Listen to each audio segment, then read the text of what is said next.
उन बच्चों आओ चले, हार मस्ती से हम बात करें।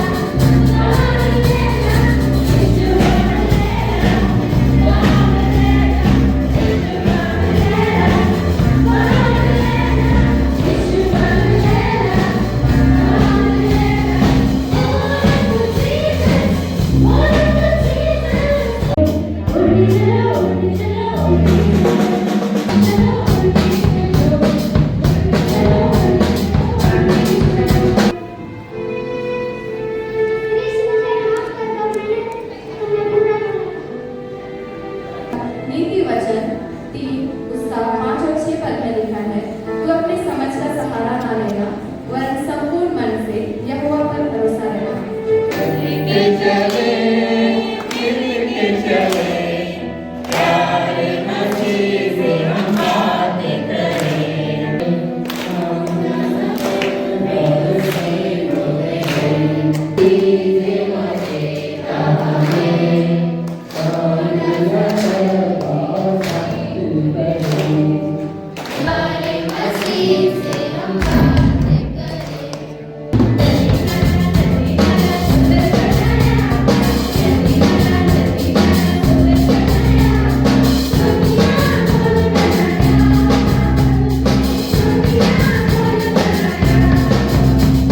यीशु के पीछे मैं चलने लगा, यीशु के पीछे मैं चलने लगा। No turning back, no turning back। अच्छा प्लीज सिट डाउन। भैया आज को लेके तो लगे कि बाइबल पढ़ने में। आज के जमाने में किताब कौन पढ़ता है? गूगल में तो सब मिल जाता है। व्यक्ति बाइबल ना पढ़े तो वह अपने जीवन में सही मार्ग से हो सकता है। अरे यार, मेरा एक दोस्त है जिसने मुझे धोखा दे दिया। अब मैं क्या करूं? तेरा वचन मेरे पाप के लिए दीपक और मेरे मार्ग के लिए उजियारा है। तो यह एक छोटी सी कहानी है, एक छोटे से परिवार की, जहाँ पे एक बेटा था जो पढ़ने में अच्छा था और उसके जो माँ बाप उस पर बहुत प्राउड थे। कुछ दिन से तुमसे कुछ बोलना चाहती थी। हाँ बोलो। मैं तुम्हें पसंद करती हूँ। I like you. मैं भी तुम्हें पसंद करता हूँ। तो ब्रेकअप होने के बाद बेचारा बहुत दुख में था, कुछ समझ नहीं आ रहा था क्या करेगा क्या करेगा। तो उसे एक यही मात्र सोल्यूशन मिला जिससे वो अपना दुख कम कर सकता था।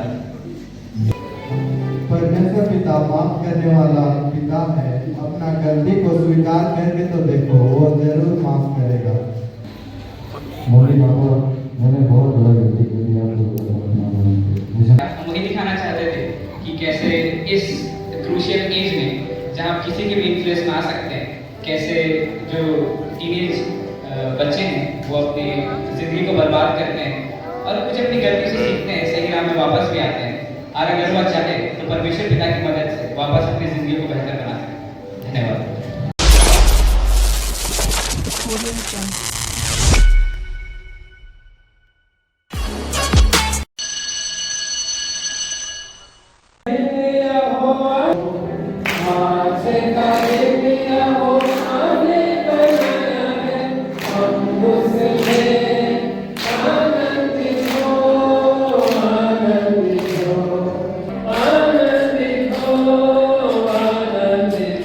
सामुएल को उसकी माँ ने जब वो दूध पीता बच्चा था, जब तक दूध पीता था तब तक अपनी माँ के साथ, माँ बाप के साथ घर में रहता था।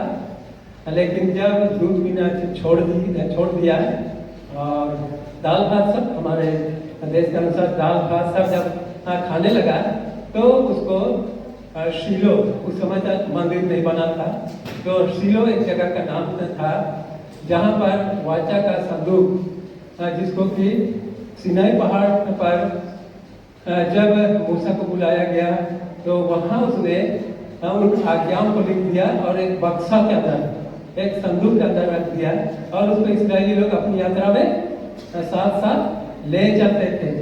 आगे आगे वो जाता था और उसके पीछे पीछे उसके याजक लोग और इस्राएल में सब अगुए लोग साथ साथ चलते थे। बना के रखा गया था और ये खंबे के पास, चौखट के उस खंबे के पास वो वहाँ का जो याजक समय दिया और हमारे बीच में एक वक्ता के रूप में आमंत्रण स्वीकार किया। तो इस समय हम उन्हें अपनी ओर से एक प्रेम उपहार देते हैं।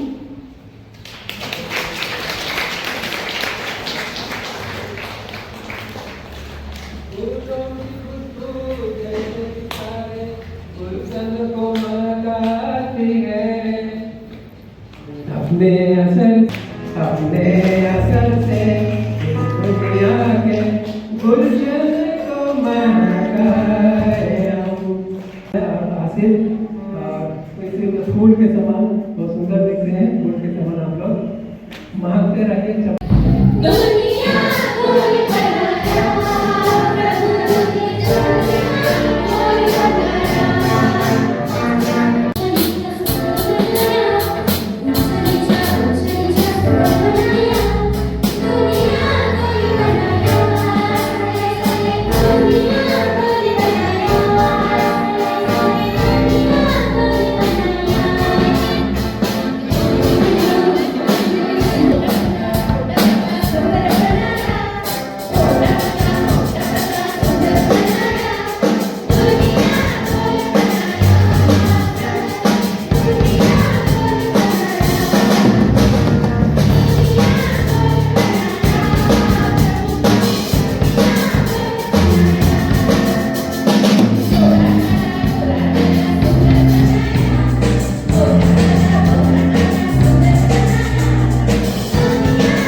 देते हैं, है ना? क्या हम लोग क्या कहते हैं कि सोकर उठते हैं तो यीशु बाबा प्रतिदिन हमें एक नया जीवन देते हैं। जीवन हमें रोज दिन मिलता है। लोग कहते हैं ना कि जीवन एक ही बार मिलता है, ये जिंदगी मिलेगी ना दोबारा, है ना? सुने हैं ना, जिंदगी एक ही बार मिलती है, लेकिन ये गलत है। जिंदगी हमें रोज दिन मिलती है। हम सभी कोई सोए थे रात में, अब सो के फिर से नया हम लोग नया सवेरा देखे। यीशु बाबा ने हमें एक नया दिन दिखाया, तो ये हमारे लिए एक नया जीवन है। आज का जो 3 जून का जो तारीख है, ये हमारे लिए एक नया दिन है। फिर 3 के बाद फिर अगर हम 4 को जाएंगे तो वो भी हमारे लिए यीशु बाबा के द्वारा दिया हुआ एक नया जीवन होगा। तो आज हमें एक नया दिन मिला है, नया जीवन मिला है, इसलिए हमें क्या करना है? एक नई शुरुआत करना है, अपनी गलतियों को छोड़ना है, यीशु बाबा से प्रार्थना करना है, यीशु बाबा मेरे जीवन को आपकी महिमा के लिए इस्तेमाल कीजिए।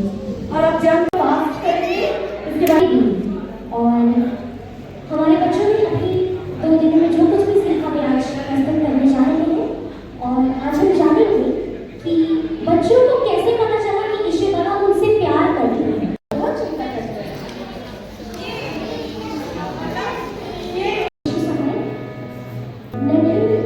प्यारे।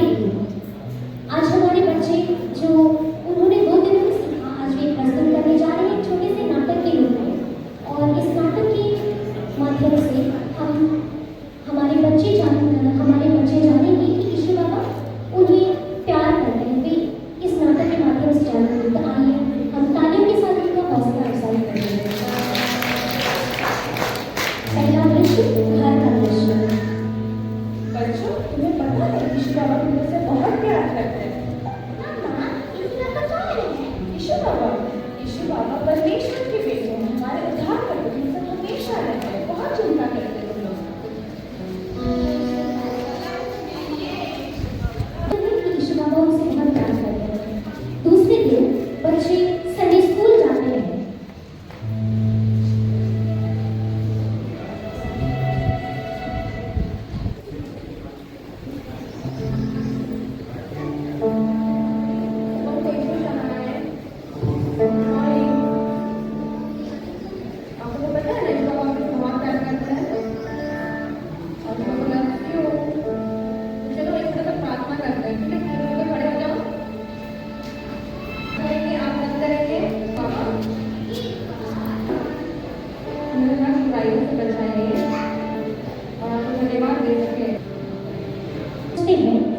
उन्हें यीशु बाबा से मिलना।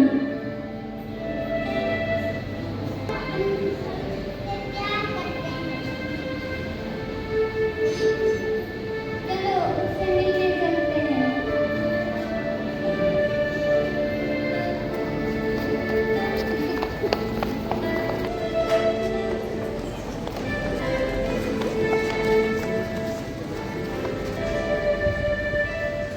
रुको, तुम लोग कहाँ जा रहे हो? तुम लोग अंदर नहीं जा सकते।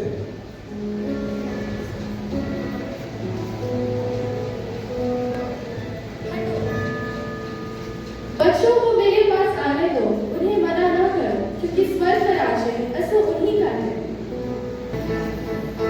छोटी छोटी छाया मन की यीशु प्यारी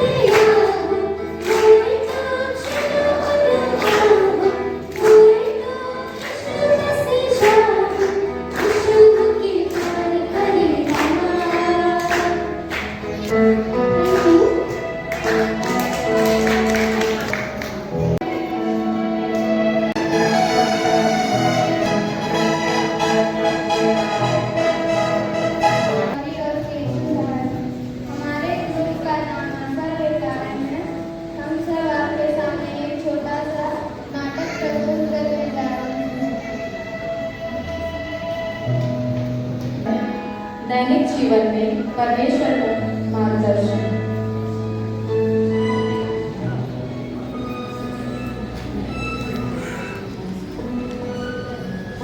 बिशप स्कूल में ड्राइंग कंपटीशन चल रहा है।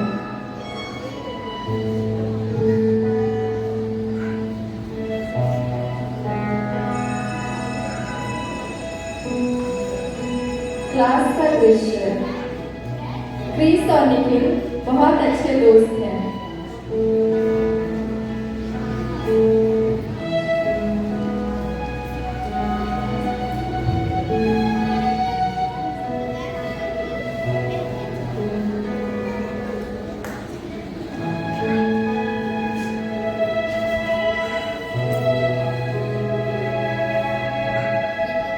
क्रिस गलती से निखिल की ड्राइंग शीट में पानी गिरा देता है। तुमने मेरे ड्राइंग पर पानी क्यों गिराया? मैंने इसे कितना मेहनत से बनाया था।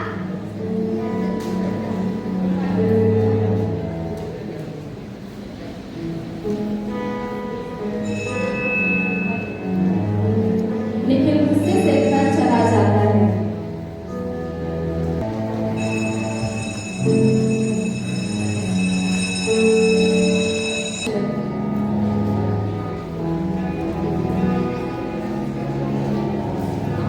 मम्मी मम्मी, आज पता है क्या हुआ? आज हमारे स्कूल में ड्राइंग कंपटीशन था और क्रिस ने मेरे ड्राइंग पर पानी गिरा दिया। मैंने उसे बहुत मेहनत से बनाया था।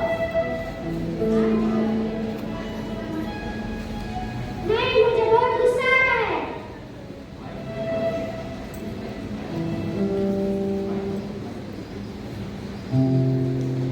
शांत हो जाओ, इतना गुस्सा मत करो। पापा देखो ना क्या हो गया। शांत हो जाओ बेटा, इतना गुस्सा मत करो। जाओ अपने रूम में, परमेश्वर पिता से मार्गदर्शन लो।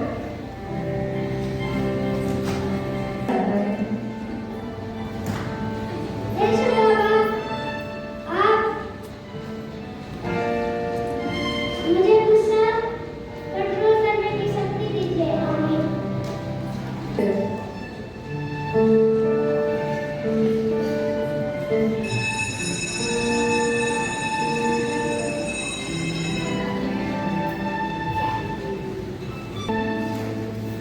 Good morning teacher. Good morning. आज का सुविचार है, गुस्से पर काबू रखने वाले बलवान होते हैं। अरे मैंने तो गुस्से में अपने एक दोस्त खो दिया।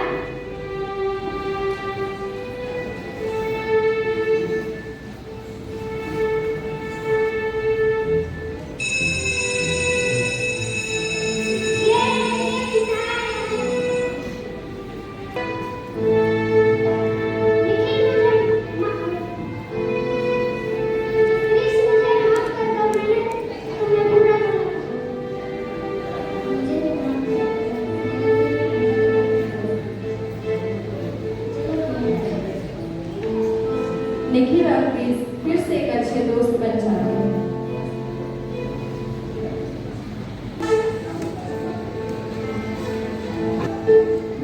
इस तरीके से हमारा नाटक यहीं पर खत्म होता है। परमेश्वर का मार्गदर्शन हमें अपने क्रोध पर नियंत्रण रखने और संयम से कार्य करने की शिक्षा देता है। जब हम गुस्से में होते हैं तब हम अक्सर गलत निर्णय ले लेते हैं। दैनिक जीवन में परमेश्वर का मार्गदर्शन हमें प्रेरणा, शांति और समझदारी के साथ व्यवहार करने में सहायता करता है। जिस प्रकार नीति वचन 3 उसका 5 और 6 पद में लिखा है, तू अपनी समझ का सहारा ना लेना वरन संपूर्ण मन से यहोवा पर भरोसा रखना। उसी को स्मरण करके सब काम करना, तब वह तेरे लिए सुखा मार्ग निकालेगा। धन्यवाद। लेकिन बच्चों को सिखाना की सेना गुरु की ओर से विश्व सहाय और हम आपके सामने एक नाटक प्रस्तुत करने जा रहे हैं, जिसका शीर्षक है यदि हम बाइबल ना पढ़े तो हमारे साथ क्या हो सकता है। युग में लोगों के पास हर चीज के लिए समय है, लेकिन परमेश्वर के वचन के लिए समय कम होता जा रहा है। इसी विषय पर ये कहानी है। हमें सुबह उठकर बाइबल पढ़ना चाहिए और प्रार्थना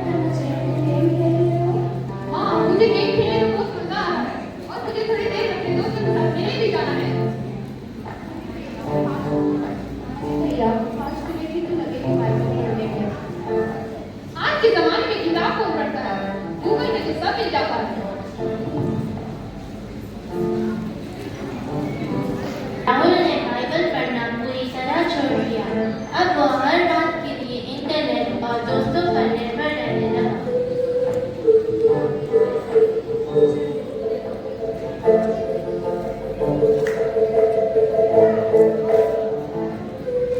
अरे तुम्हें पता है, अगर तुम्हें कोई जवाब देना तो उसको उल्टा जवाब दे देना चाहिए। सही में अगर तुम दोनों बोल रहे हो तो तुम सच ही बोल रहे होगे। अगर ऐसा सोच रहे तो आप क्यों? के कारण राहुल को यह याद नहीं था कि परमेश्वर क्षमा करना और प्रेम करना सिखाते हैं।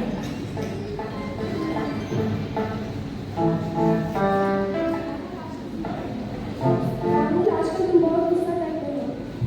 माँ, मुझे मत सिखाओ।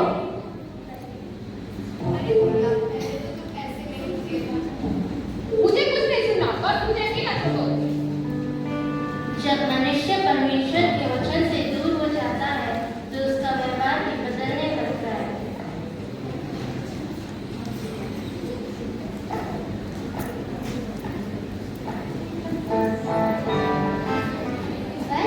बताओ, यदि कोई व्यक्ति अंधेरे में पेड़ तोड़ने जाए तो क्या होगा? देखो, यदि कोई व्यक्ति बाइबल ना पढ़े तो वह अपने जीवन में सही मार्ग से हो सकता है। बड़ी समस्या में फंस गया। उसके करीबी दोस्त ने उसे धोखा दे दिया। अरे यार, मेरा एक दोस्त था जिसने मुझे धोखा दे दिया। अब मैं क्या करूं? अरे हाँ, मैं चैट करता हूँ। हेलो चैट, इस प्रॉब्लम से कैसे निकले? अरे यार, ये भी कुछ नहीं बोल रहा। उसे संडे स्कूल टीचर की बात याद आ गई। अरे हाँ,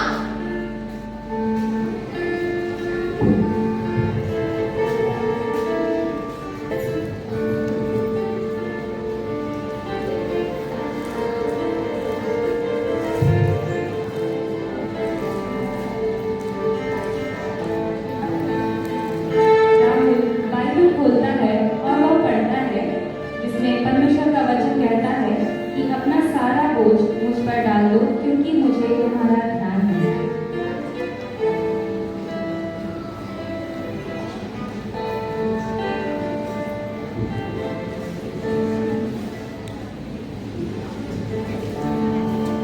पता नहीं क्यों ये वचन पढ़ के मुझे बहुत ज्यादा शांति मिल रही है।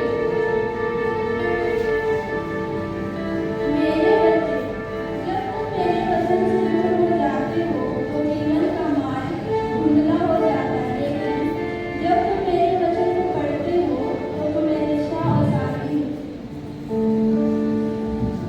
परमेश्वर मुझे माफ करिए कि मैं आपके वचनों से दूर हुआ।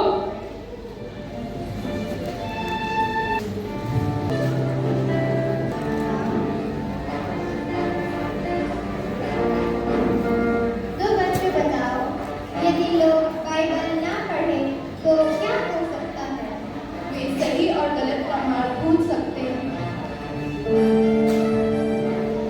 हमें शांति नहीं मिलेगी।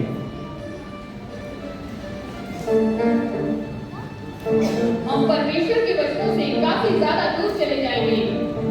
बिल्कुल सही। इसलिए हमें परमेश्वर का वचन सुनना चाहिए और हमारे जीवन के लिए वो बहुत आवश्यक है।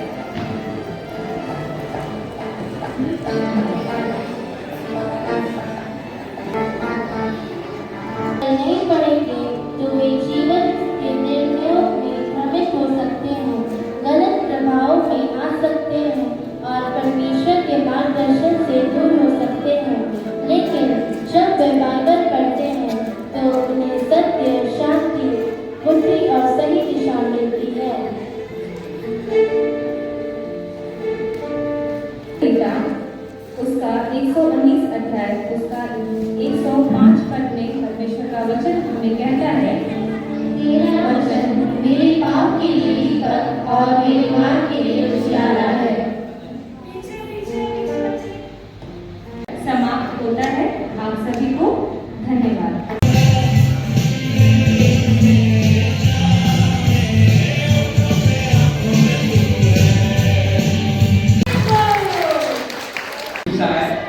तो आज हम एक नाटिका प्रस्तुत करने जा रहे हैं। इसका शीर्षक है आज की युवाओं की समस्या।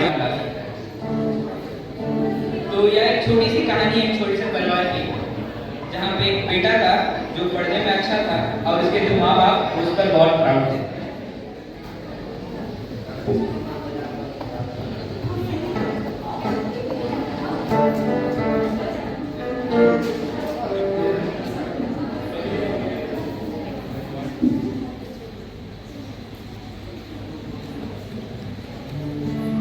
अभी सुनती हो, देखो हमारे बेटे ने इस बार टॉप किया है क्लास में। अरे वाह, ये तो बहुत अच्छा रिजल्ट लाया है। वो ये मांग रहा था ना फोन, दिला ही देते हैं इनको। बहुत अच्छा है, तेज भी है बच्चा। हाँ ठीक है, इस बार इसने बहुत मेहनत किया है, यही कहता हूँ। हाँ, ठीक है।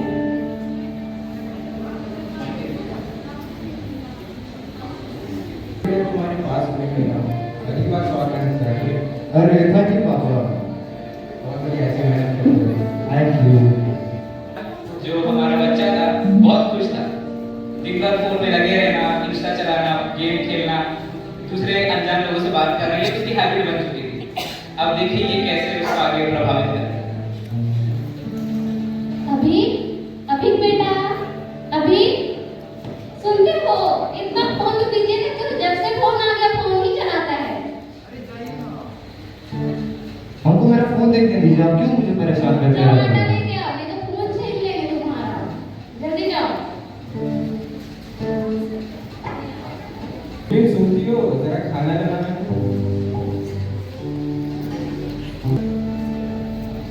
ठीक है, मैं लाती हूँ। आइए खाना खाने के लिए। मुझे बकवास कर रहा है, मुझे नहीं पसंद, मैं नहीं खाऊंगा। जल्दी आओ, खाएंगे सब लोग साथ में ना। मुझे नहीं खाना है, मैं नहीं खाऊंगा, मैं अभी बहुत बिजी हूँ। सुन है, फोन देख के गलती करती हूँ। जब से फोन मिला है वो कुछ काम भी नहीं कर रहा है, ना खा रहा है ना काम कर रहा है। अभी बेटा आगे खाना खा लो, मेरा अच्छा नहीं है बार बार फोन देखते रहना पूरा दिन। मैं नहीं खाऊंगा, मुझे भूख नहीं है, आप लोग खाइए।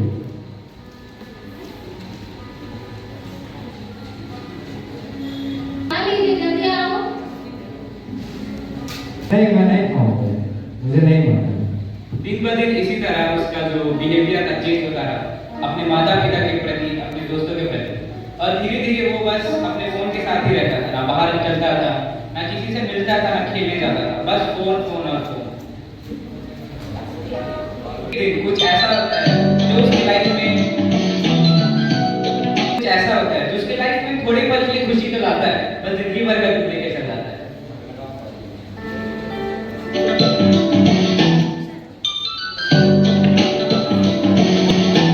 Hello hello. हेलो। हाँ, कैसे हो तुम? ठीक है, तुम अपना बताओ, तुम कैसे हो? मैं भी ठीक हूँ। वो एक्चुअली मैं कुछ दिन से तुमसे कुछ बोलना चाहती हूँ। हाँ बोलो। मैं तुम्हें पसंद करती हूँ। I love you. मैं भी तुम्हें पसंद करता हूँ। ठीक है, मैं तुमसे बाद में बात करती हूँ। हाँ ठीक है, कोई बात बाय। नहीं। के बाद जो है बेचारा भी बहुत खुश खुश रहने लगा था। उसे लगा था कि जिंदगी में सब मिल गया, सब हो गया। इतना खुश था कि बेचारा खाना खाने भूल जाता था, बहुत कुछ भूल जाता था। लेकिन अब देखिए आगे क्या होता है, धीरे धीरे बात की बातें।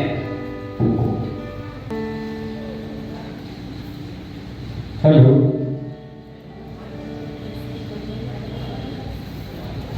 हेलो।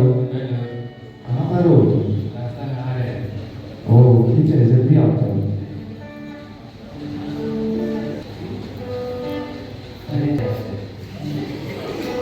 क्या मुझे मन नहीं कर रहा हूँ?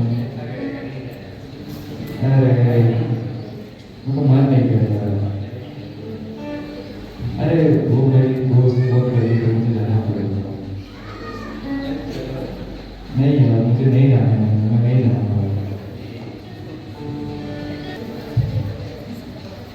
क्या होता है कि उसके दोस्तों ने उसे पहली बार तो पीने बुलाया था, पर वो खुश था, तो उसे पता नहीं चला दारू क्या कर सकती, तो उसने मना कर दिया। तो अब क्या हुआ कि बहुत दिन से उसकी लड़की से बात नहीं हो रही थी, तो बेचारे को बहुत बेचैनी से हो रहा था कि वो क्यों कॉल नहीं कर रही है, क्यों मुझसे बात नहीं कर रही जबकि वो मुझे पसंद करती है। तो एक दिन टेंशन में आके वो कॉल करता है उसको।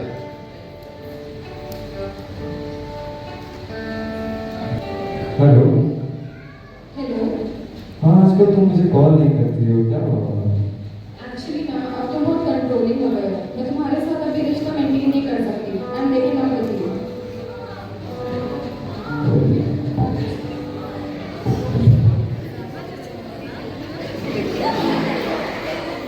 बेचारे का पहली बार हार्ट ब्रेक हुआ था, तो बहुत जोर से हुआ था, तो कुछ सहा नहीं जा रहा था, कुछ समझ नहीं आ रहा था कि क्या करे क्या ना करे। तो अब देखिए दोस्त कैसे मदद करते हैं इस सिचुएशन में।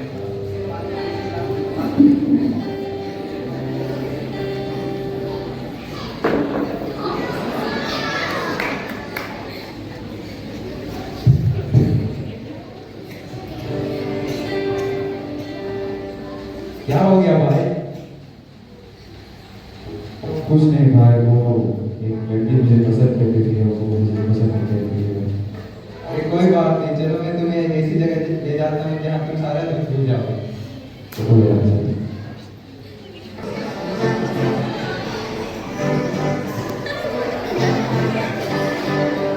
चलो भाई, ऐसे सारा दुख भुला देता हूँ। तो ब्रेकअप होने के बाद बेचारा बहुत दुख में था, कुछ समझ नहीं आ रहा था क्या करेगा क्या करें। तो उसे एक यही मात्र सोल्यूशन मिला जिससे वो अपना दुख कम कर सकता था। तो बेचारा अपने दोस्तों की बातें सुनकर वो भी पीने चालू कर दिया।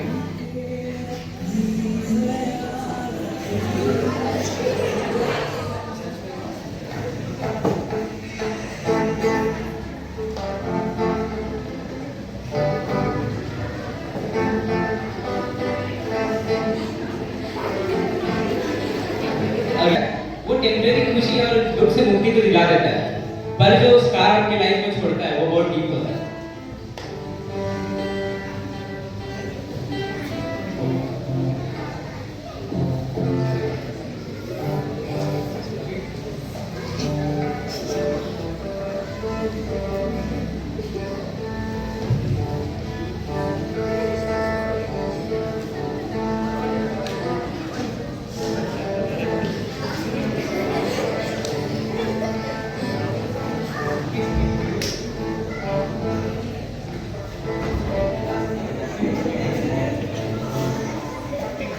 अरे चलो भाई, ये तो यहाँ रोज हो गया, हम लोग अपना चलते हैं, हमारा तो हो गया।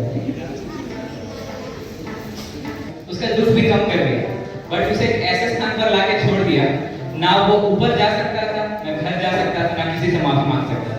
अब वो बिल्कुल हेल्पलेस हो गया था। तो अब देखिए वो कैसे अपनी लाइफ को चेंज करता है और कैसे एक सही रास्ता दिखाने वाला अपनी लाइफ को चेंज कर सकता है। अरे ये तो मैं जानता ये कौन है। अरे ये तो हमारे स्कूल का टॉपर था। भाई क्या हुआ? क्या भाई? ना भाई, ना भाई। तुम वहाँ की बात एक बार नहीं सोचा कि वो तुम्हें ऐसा देखेंगे तो वो क्या सोचेंगे? हाँ। चलो मैं तुम्हें एक जगह ले जाता हूँ जहाँ तुम बुरी आदतों से एकदम छूट के अवस्था पालोगे।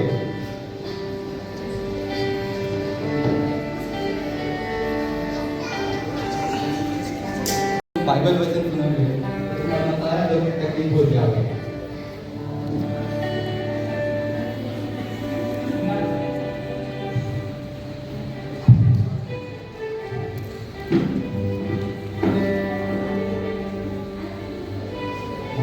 परमेश्वर पिता माफ करने वाला पिता है। अपना गलती को स्वीकार करके तो देखो, वो जरूर माफ करेगा। और वचन यह कहता है कि अगर तुम अपने गुनाह मान लो और छोड़ दो तो उस पर दया की जाएगी। तो जब अभी ने गलतियां की थी तो उसे लगता था कि उसे अब कोई माफ नहीं करेगा। वो अब ऐसे दलदल में गिर चुका है, ना उसका अब उठना है ना उसका कहीं बैठना है।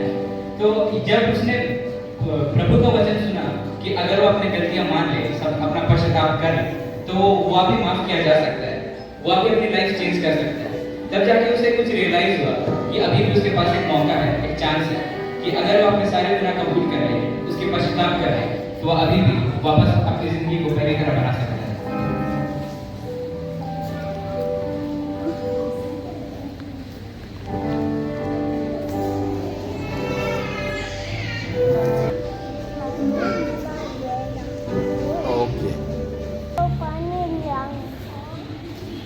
कि आ जाओ। मम्मी पापा, मैंने बहुत बड़ा गलती कर दिया, मुझे माफ कर दीजिए। कोई बात नहीं बेटा, गलती हम सबसे होता है, लेकिन तुम परमेश्वर के पास प्रार्थना करो और गलती दोबारा मत करना ऐसा। बस हो गया बेटा, गलती है। ये बात हमेशा याद रखना, गलत संगत से हमेशा दूर रहो। और जो अच्छे लोग जो तुम्हारा भला चाहते हैं उनके साथ हमेशा रहो, ताकि वो भी तुम्हारा हमेशा साथ दे सकें।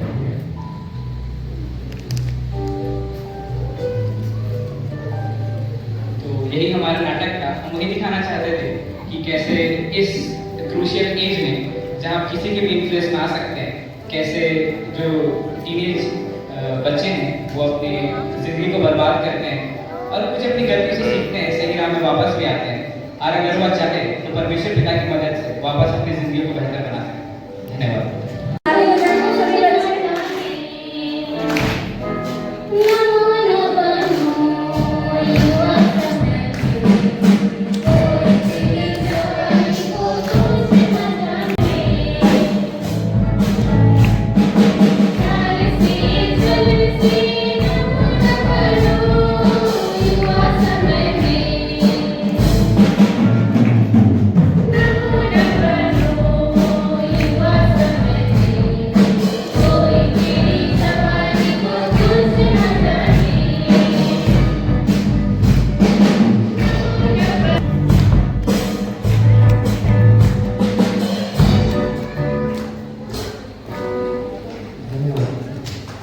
मैं अनुरोध करती हूँ आप दोनों से, कृपया आ जाएंगे और शांत से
और इस वक्त ये समय है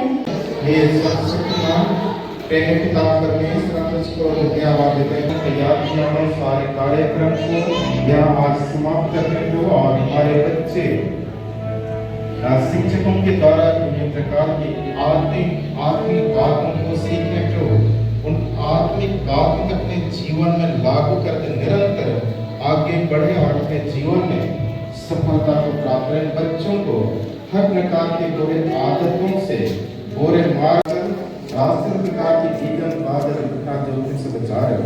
आज के लिए जो मैं नाश्ता का प्रारंभ तो नहीं किया, उस नाश्ते पर अपनी आशीष दे, हमारे सारे अपराधों को दया करके क्षमा कर और दिन भर आंसू की रक्षा कर, हमारे देश के द्वारा आमीन। और आत्मा के साथ सबके साथ सर्वदा रहे, आमीन। अच्छा, 5 तारीख को क्या होने वाला है? प्रेयर नाश्ता के लिए वचन पे आशीष कीजिए। आमीन। No, no, no, no, no, no, no, no, no, no, no. देखिए बीबीएस के बच्चों को प्यारा प्यारा सा नाश्ता दिया जा रहा है किचन टीम के साथ द्वारा। सास भी कभी बहू थी। देखिए ये है सास, ये है बहू और मिलकर बच्चों को नाश्ता बांट रहे हैं। वाह, प्रभु सबों को बहुत आशीष दे। धन्यवाद। सास भी कभी बहू थी। देखिए गाइस, आज बीबीएस में दोनों उपस्थित है, कितनी खुशी की बात है। ऐसी सास हो, ऐसी बहू हो तो और क्या कहना। धन्यवाद।